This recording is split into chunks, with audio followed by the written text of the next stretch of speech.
Сәлем, сіздермен Дракула. Бүгін мен сіздерге комедия боевик жанрындағы пипец фильмін баяндайтын боламын. Басты кейіпкердің есімі Дейв Лизевский. Оған қыздар пысқырып та қарамайтын. Алайда оның екі досы бар, Топ пен Марти. Жігіт әдемі әйелдерге көп қарайды, бірақ ол бір қызды ғана жақсы көреді. Ол Кети Дома.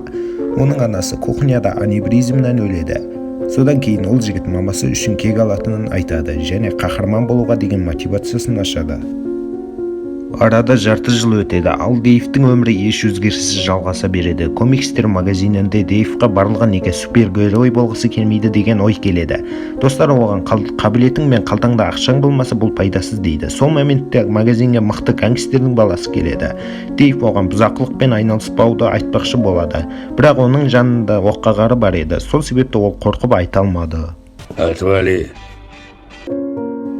Кейін үйлеріне қайтар жолда оларды жергілікті бұзақылар оларды тонайды, ал терезеден біреу қарап тұрады, бірақ оларға көмектеспейді. Содан кейін Дейвқа бір ой келеді, ол әлемді өзгертетін уақыт келгенін сезеді, және интернеттен гидрокостюм сатып алады, және оны супергерой сияқты киіп алады.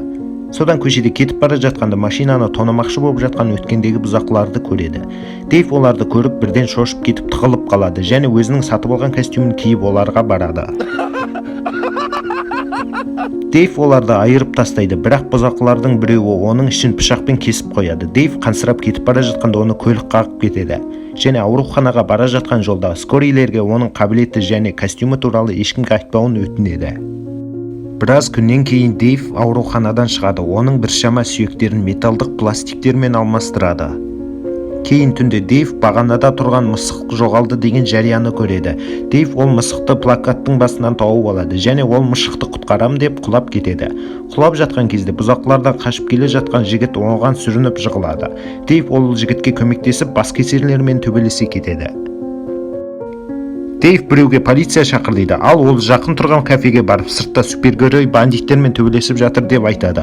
Оны барлығы соткаларына түсіріп алады. Бандит біреумен өміріңді қиюға дайынсың ба не деп сұраған кезде Дейв оған я деп жауап береді. Сол кезде полицияның сиренасын естіп бандит қашып кетеді. Келесі күні Дейв YouTube жұлдызына айналады және оны жаңалықтардан көрсетеді. Дейв пен Кети кафеге келеді және Кети оған бұрынғы жігіті Расул мазасын алып жүргенін айтады. Дейв өзінің супер костюмін киіп алып сол Расул деген бандитке келеді және оған Кетиді жайына қылдыруын айтады. Бандит орнынан тұрып келе жатқанда Дейв оны шокермен соғады және Расулдың шандай шаптары Дейвті ұстап тұрады. Бандит пышақ шығарады. Күтпеген жерден бір қыз пайда болып оны өлтіреді. Дейв бұрышта жатқан кезде Минди өзі жалғыз бәрін қырып салады. Миндидің артынан біреу өлтірмекші болғанда Деймон бандитті атып түсіреді.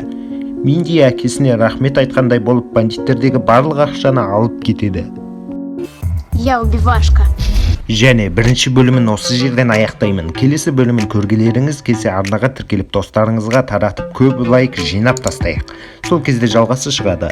Сіздермен болған Дракула, келесі жүздескенше.